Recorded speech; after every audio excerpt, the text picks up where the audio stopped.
Welcome to the Enter the Stuniverse podcast.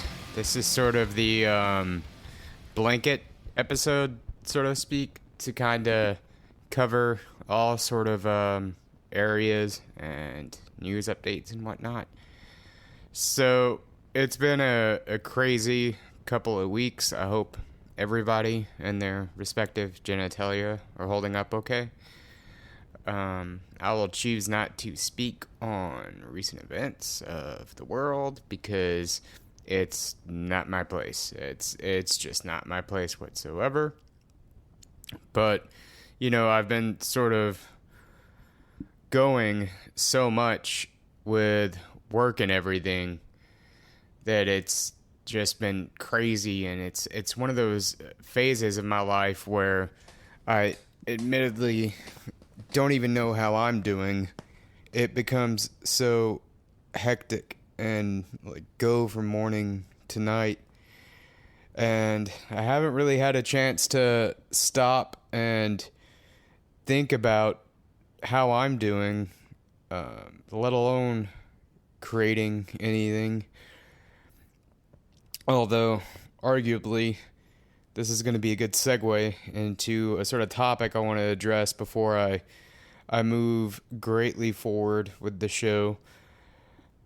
It's arguable, or debatable rather, that creating podcasts or just talking into a microphone is creative. And I am not going to debate that, and I'm not going to argue for either sides. This is just sort of a fun little thing I'm doing at this point in time. But it leads me to snobbery, or sort of elitism, or being pretentious about anything in life, or just that sense that we know the way, or the correct way of doing things, and everybody else is wrong. So I think that everybody develops a love for a passion, or a passion, not for a passion. And when you get that, you get really protective over it, because it's this like precious thing within your heart. And from there, it becomes, I think, rooted in ego or control, maybe, in some ways. It's there's so much that gets attached to passion and love over the course of our lives, and mistakes that we make and that others make, that ultimately lead to negative characteristics tied to those feelings.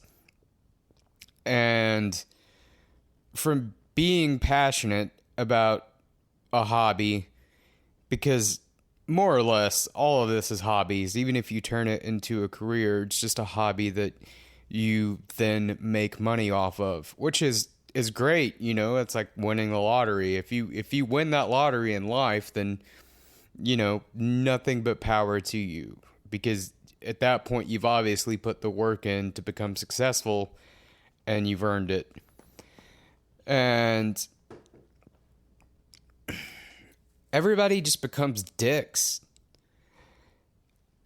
because I know that I'm very reluctant to talk about coffee, because in the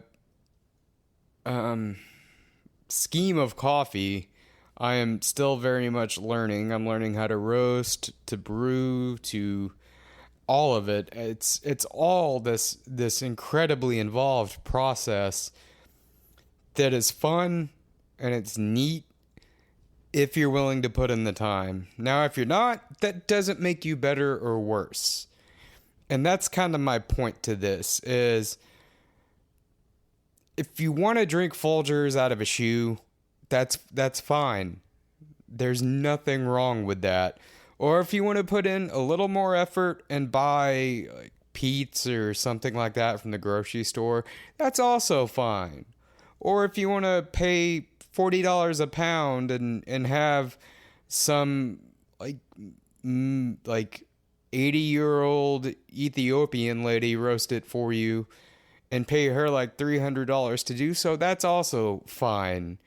If you want to listen to Taylor Swift, that's fine. If you want to, you know, listen to some black metal that sounds like it was recorded in a garbage can, that's fine too. It's important to have these things that are important to you, but they don't have to be important to anyone else.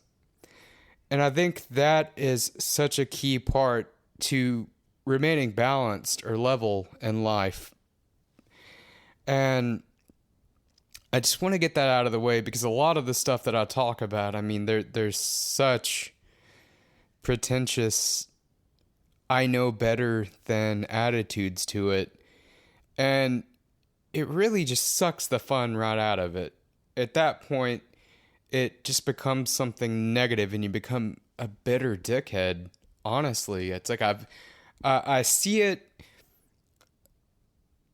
mainly in the older you get, the more set in your ways and less adaptable you become, which I even kind of notice a little in myself in terms of trying to find stuff to review, entertainment wise. I'm just not as into things anymore. And maybe, you know, I'm just past that target audience of most things, which is fine. But I have consumed stuff that I'm not enthralled with, that's just sort of lackluster. But I don't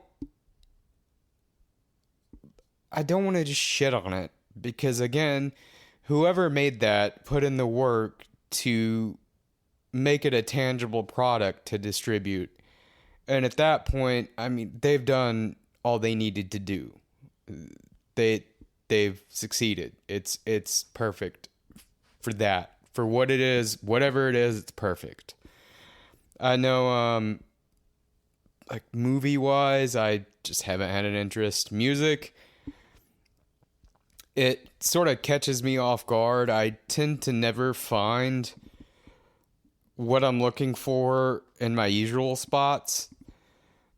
Whatever style of music I'm sort of really into at the time, something else is gonna sort of jump out at me out of left field, and that's gonna be what I'm into.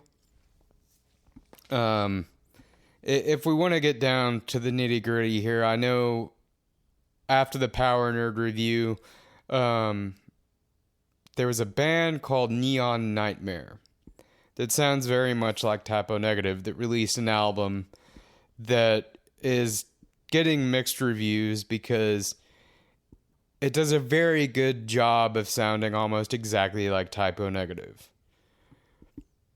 which is why people love it or hate it, depending on where you stand with that.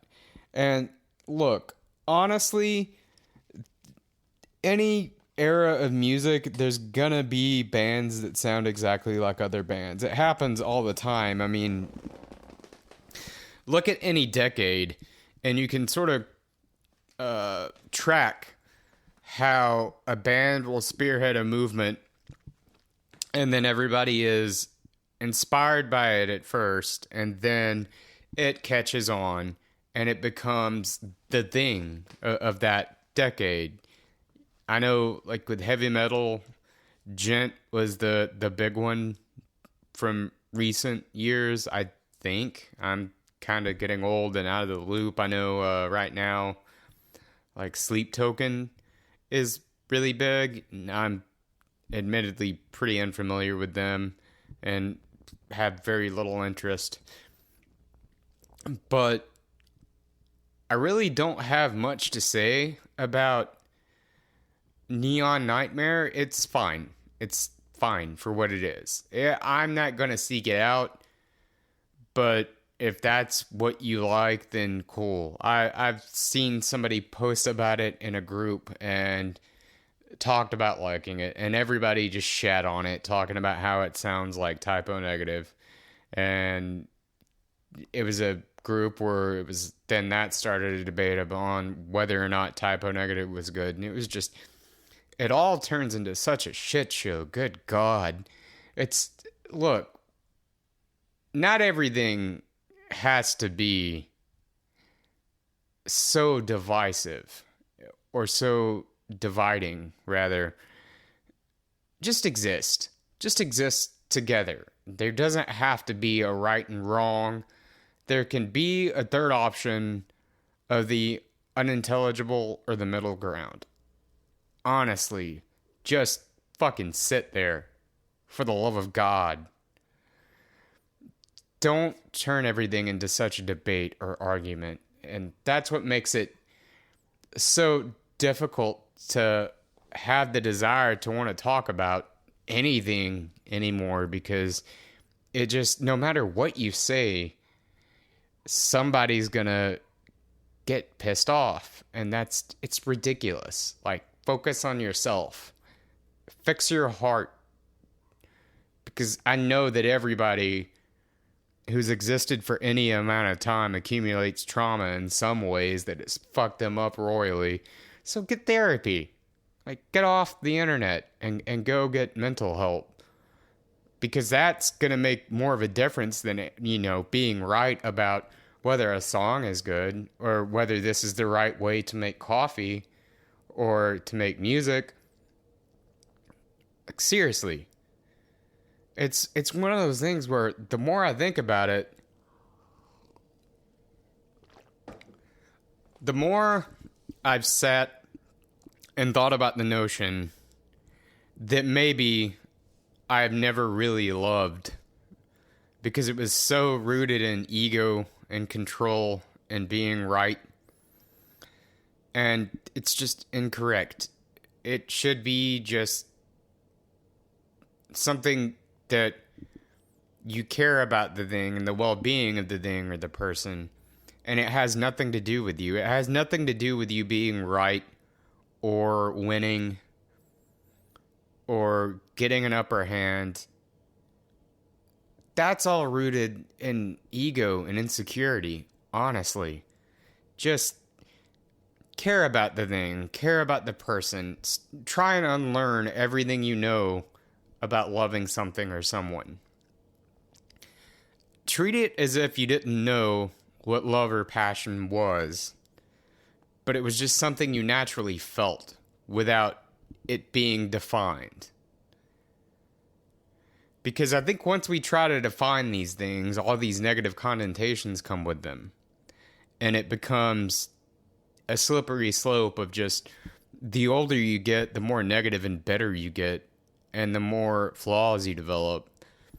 So, I think my message for the week, before I move forward with a couple of interviews I have and doing a show about coffee, which I'm going to pre-warn you is for like mid-level coffee snobs. It just is.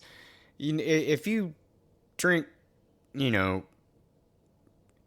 pre-ground Folgers, that it's not going to be a show for you, and that's fine. And if you have been like drinking hipster coffee for 50 years, it's also probably not going to be for you. You're further along in your journey, and I'm happy for you, and you're probably going to know more than me. You're definitely going to know more than me. So it's not going to be for you. I'm admitting that I don't know what the fuck I'm doing. Really. And none of us really do. It's just, there's a saying that the teacher has failed more than the student has tried. So really, there are people out there who have failed more until something went right, and I'm just failing upwards. That's all I'm doing here. But I have a couple of different things in the work, interviews. If you made it this far into the episode, check out Sam Payne on Spotify. He's just released a new single, I Want to Be Okay, that is fucking phenomenal. He's a local artist that I'm looking to have on soon. That's really the only thing I have to push this week. I've rented on Amazon the Oregonian, which is a very surreal sort of. It seems like David Lynch with a Texas Chainsaw Massacre aesthetic in a way, type thing. That I'm an old man and I just fall asleep every time I put it on because the TV is a lullaby to me at this point. But I've enjoyed what I've seen. It has interesting camera work and sound design. The director did something that I'm relatively familiar with, or I've heard of at least. But I'll give a full review on that once I finish it, which will probably take another month. But I hope you take care of yourselves, and no matter what you're doing, just do a personal inventory of things and decide where your heart lies within everything and your intentions. And just try and make sure that they're as pure as possible and they're not rooted in anything that's sort of going to be toxic. And I know that word gets thrown around a lot, but just make sure that it's not going to make the good parts of that fruit rot. And take care of yourselves, drink lots of water, call your loved ones. Don't forget to communicate, because I have sucked at communication over the past couple of weeks. And that's a flaw that I need to work on. But yeah, everybody take care. Enjoy your week.